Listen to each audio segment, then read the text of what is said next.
नमस्कार, मैं प्रयाग झा हूँ। मेरा जन्म सीतामढ़ी ज़िले के गांव में हुआ था। शिक्षा प्राप्ति के बाद सरकारी सेवा में आया और लगभग 30 वर्षों तक बड़े-बड़े शहरों में काम किया। सेवानिवृत्त होने के पश्चात मैं अब पूना में रहता हूँ और अधिवक्ता के रूप में काम कर रहा हूँ। अपने काम के कारण अनेक लोगों से मिलना होता है। कई अवसरों पर बिहार के विषय में तरह-तरह की टिप्पणियाँ सुननी पड़ती है। अधिकांश टिप्पणियाँ निंदा की ही होती है। लोगों को ऐसा विश्वास है कि बिहार एक बीमार राज्य है, देश में सबसे पिछड़ा है और वहाँ के लोग अच्छे भी नहीं हैं। टिप्पणी सुनकर पीड़ा होती है और ये टिप्पणियाँ सही भी नहीं हैं। इसी को ध्यान रखते हुए मैंने एक वीडियो बनाई है जिसमें प्रयास किया है कि लोगों की शंकाएं कम हो जाए। पूरी शंकाएं दूर नहीं हो सकती। मुझे यह कहने में संकोच नहीं है कि भारतवर्ष में पाटलिपुत्र ऐसा शहर है जो लगभग 1000 वर्षों तक भारत की राजधानी रहा, भारत की राजनीति का केंद्र बिंदु रहा। ईसा से लगभग 500 वर्ष पहले से लेकर ईसा के 600 वर्ष बाद तक यह शहर बहुत प्रमुख रहा। नंद वंश के इस स्थापना महापद्मनंद ने की। उनके बाद अनेक राजा हुए उस वंश में। ये बड़े शक्तिशाली राजा हुए। ये राजधानी पटना में थी, लेकिन शासन दूर-दूर तक फैला हुआ था। इन राज्य की सीमा बहुत बड़ी थी, बहुत विस्तृत सीमा थी इनके साम्राज्य की। बाद के राजा विलासिता में लिप्त हो गए, इसलिए उनकी लोकप्रियता कम हुई। इसी बीच चाणक्य का उद्भव हुआ, जो बड़े विद्वान थे और तक्षशिला से पढ़कर आए थे, बड़े स्वाभिमानी भी थे। अच्छा व्यवहार न होने के कारण नंद राजा से उनकी किसी बात को लेकर उनका विरोध हो गया। उन्होंने निर्णय ले लिया इस वंश को, इस राज्य को, इस वंश को नष्ट कर देंगे। उन्होंने बाहर जाकर चंद्रगुप्त की पहचान की, जो साधारण कुल में पैदा हुए थे। उनको शिक्षा दी, युद्ध विद्या सिखलाई, राजनीति शास्त्र का ज्ञान दिया और उन्हें तैयार किया कि जो नंद वंश के राजा के स्थान पर पाटलिपुत्र का राजा बन सके, भारतवर्ष का राजा बन सके। अपने गुरु के प्रयास से और उनके दिग्दर्शन से चंद्रगुप्त मौर्य ने नंद वंश का अंत कर दिया और पाटलिपुत्र के राजा बन गए। चंद्रगुप्त इतने प्रभावशाली, इतने पराक्रमी और शक्तिशाली थे कि उनका राज्य बर्मा से लेकर अफगानिस्तान तक फैला हुआ था। इसी बीच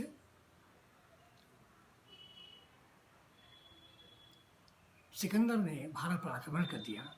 वो बहुत शक्तिशाली था, उसकी महत्वाकांक्षा थी भारत पर विजय करने की, विश्व विजय की, और इस क्रम में भारत पर विजय करने की उन्हें आक्रमण कर दिया। पर्वतराज, जिन्हें हम पुरु के नाम से जानते हैं, उनसे उनका युद्ध हो गया। सिकंदर ने एक पड़ोसी राज्य से मालवा के राजकुमार को रिश्वत देकर अपने पक्ष में कर लिया था। इसके कारण इस युद्ध में पर्वतराज की पराजय हो गई। लेकिन युद्ध इतना भयानक हुआ, इतने सैनिकों की जान गई कि सिकंदर की सेना जीतने के बावजूद भी आगे बढ़ने को तैयार न हुई। सिकंदर आगे नहीं बढ़ पाया, उनकी सेना लौट गई और सिकंदर को भी मैसिडोनिया के लिए वापस जाना पड़ा, लेकिन वो मैसिडोनिया नहीं पहुंच पाए, रास्ते में उनकी मृत्यु हो गई। इसलिए सिकंदर की महत्वाकांक्षा विश्व विजय की या भारत विजय की पूरी नहीं हो पाई। लोग कहते हैं कि जो जीता वह सिकंदर, यह बात तथ्य से समर्थित नहीं है। जीता सिकंदर नहीं, सिकंदर तो एक युद्ध करके ही वापस लौट गया। एक युद्ध में ही उसकी इतनी क्षति हुई कि उसका साहस खत्म हो गया, उसकी सेना भी डर गई और उसको वापस जाना पड़ा। जो जीता वो चंद्रगुप्त मौर्य था, जिसकी राजधानी बिहार में थी। इस वंश का शासन कई सदियों तक चला और राज्य की सीमा बढ़ती ही गई, निरंतर बढ़ती गई। कुछ सदियों के बाद पाटलिपुत्र में केंद्रीय शक्ति थोड़ी कमजोर हुई, लेकिन शीघ्र बाद गुप्त वंश का उद्भव हो गया। गुप्त वंश में चंद्रगुप्त पहले राजा हुए जो बहुत प्रतापी थे, लेकिन उनके सक्सेसर, उनके ही वंशज समुद्रगुप्त महानतम राजा हुए। वो इतने शक्तिशाली थे कि उनकी सेना पूरे भारतवर्ष में को लौट डालती थी। उन्होंने अपना राज्य कर्नाटक तक फैला दिया था। हेरात अफगानिस्तान से लेकर बर्मा तक, उत्तर में पूरा देश और दक्षिण में कर्नाटक तक, यह उनकी सीमा थी। इतने बड़े राजा थे। कहा जाता है, ऐतिहासिक साक्ष्यों से मालूम पड़ता है कि समुद्रगुप्त किसी युद्ध में हारे नहीं थे। ये तो हो गई राजनीति की बात। तो इस तरह लगभग 1000 वर्षों तक पाटलिपुत्र भारत की राजधानी थी और राजा बड़े बड़े राजा हुए, बड़े पराक्रमी हुए, शक्तिशाली हुए और देश भर में शासन किया। अब रही बात अन्य क्षेत्रों की।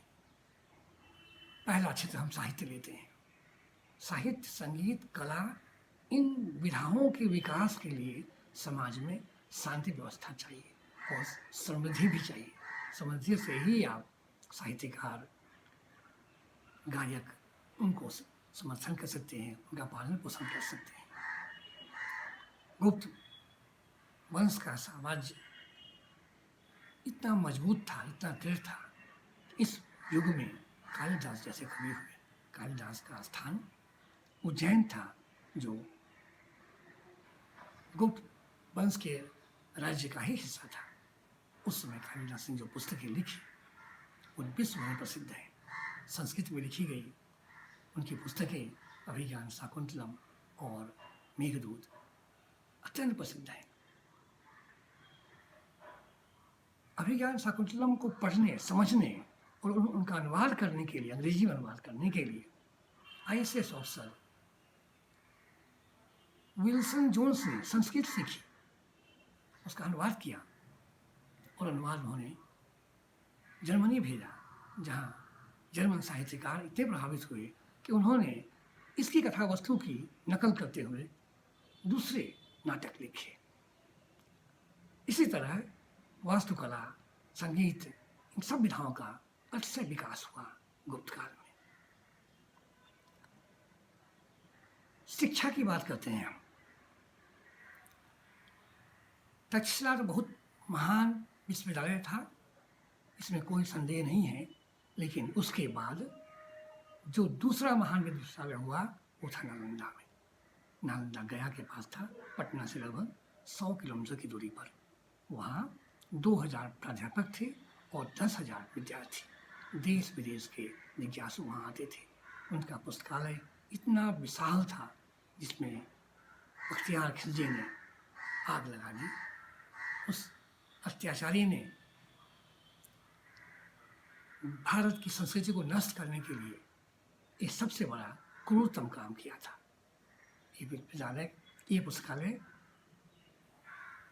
3 महीनों तक जलता रहा, लाखों पुस्तकें जलकर राख हो गई। दूसरा विश्वविद्यालय जो महत्वपूर्ण था, विख्यात था, वो था विक्रमशिला, जो भागलपुर में था। विद्या के क्षेत्र में कितनी महत्ता थी भारत की और बिहार की, इसको ये समझिए आप कि राजनीति शास्त्र पर जो पुस्तक चाणक्य ने लिखी है, अर्थशास्त्र, उसके मुकाबले की कोई पुस्तक विश्व में नहीं लिखी गई है। यूरोप में मध्य युग में एक पुस्तक लिखी गई मैकियावेली नाम के विद्वान द्वारा, जिसका नाम है द प्रिंस, लेकिन वह पुस्तक भी इसके बराबरी की नहीं है। विज्ञान के क्षेत्र में ले, पाटलिपुत्र उतना ही विकसित था। आर्यभट्ट नाम के वैज्ञानिक का जन्म वहीं हुआ था। आर्यभट्ट ने एक पुस्तक लिखी, आर्यभट्टियम। उनको कई विषयों पर स्वामित्व प्राप्त था, जैसे गणित, बीजगणित, ज्योमेट्री, अलजेब्रा, ट्रिगोनोमेट्री। उन्होंने जो सूत्र प्रतिपादित किए वे आज भी पढ़ाए जा रहे हैं, आज भी प्रासंगिक हैं।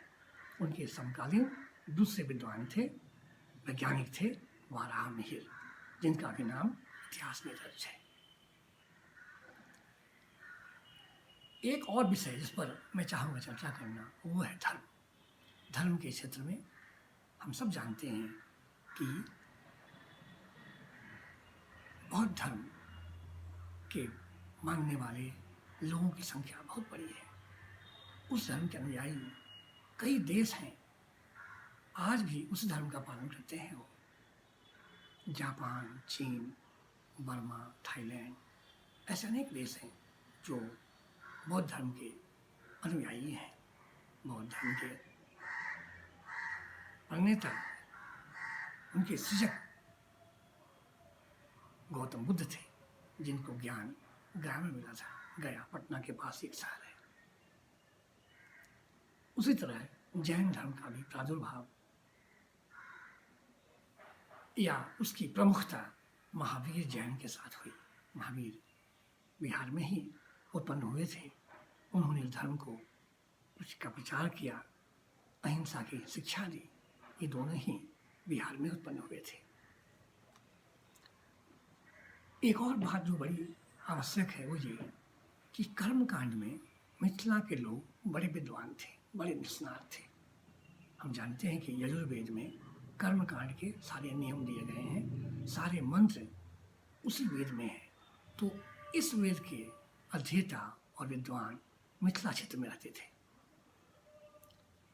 मंडन मिश्र बहुत बड़े दार्शनिक थे, उन्हें मीमांसा पर अधिकार था और साथ साथ कर्मकांड के प्रकांड पंडित थे। जब आदि गुरु शंकराचार्य ने शिक्षा प्राप्त करने के पश्चात भारत भ्रमण का निश्चय किया, तब वो केरल से निकलकर अन्य जगहों पर जाते रहे, विद्वानों से चर्चा की, शास्त्रार्थ किए और सनातन धर्म का, सनातन धर्म की जड़ों को मजबूत किया, इस धर्म को परिष्कृत किया। उनकी सबसे बड़ी चुनौती मिली मिथिला में मंडन मिश्र के हाथों। मंडन मिश्र विद्वान थे ही, इसलिए आदि शंकराचार्य की भी इच्छा हुई कि उन पर भी, उनसे भी बात करें और उन पर भी सनातन धर्म के सिद्धांतों का महत्व समझाएं। उनके साथ शास्त्रार्थ के समय मंडन मिश्र की पत्नी, जो खुद बहुत बड़ी विदुषी थी, भारती मिश्र, वही जज बनी। कई दिनों के शास्त्रार्थ के बाद आदि गुरु विजय जरूर हुए, लेकिन भारती ने उन्हें यह कहा कि पति पत्नी दोनों पर विजय प्राप्त करने के बाद ही आपकी विजय संपूर्ण होगी, इसलिए आपको मुझसे शास्त्रार्थ करना पड़ेगा। उनसे भी शास्त्रार्थ चला, बहुत दिनों की बात हुई, अनेक प्रश्न पूछिए। आगे चलकर भारती मिश्र ने उनसे ऐसे प्रश्न पूछे जो दाम्पत्य जीवन से संबंधित थे। चूँकि आर्य गुरु बचपन में ही सन्यासी हो गए थे, इसलिए उन्हें इन विषयों का ज्ञान नहीं था। उन्होंने क्षमा मांगी, किंतु भारतीय मिश्र ने आदि गुरु को ही विजयी घोषित कर दिया और वहाँ से फिर आदि गुरु विदा हो गए। एक और घटना जो आपको ज्ञात है वो है कि कर्मकांड का कितना बड़ा महत्व और कितने बड़े बड़े विद्वान उस क्षेत्र में हुए थे, उसका एक और दृष्टांत है। जब दशरथ ने पुत्रस्थी यज्ञ करने का निर्णय लिया तो वशिष्ठ जो उनके कुलगुरु थे उन्होंने उन्हें कहा कि सबसे बड़े विद्वान और इस यज्ञ के लिए सबसे उपयुक्त पुरोहित है ऋषिशृंग। ऋषिशृंग उस जमाने में त्रेता युग में भागलपुर में, जिसका नाम अंग देश था, वहाँ के राजा भी थे और ऋषि भी थे।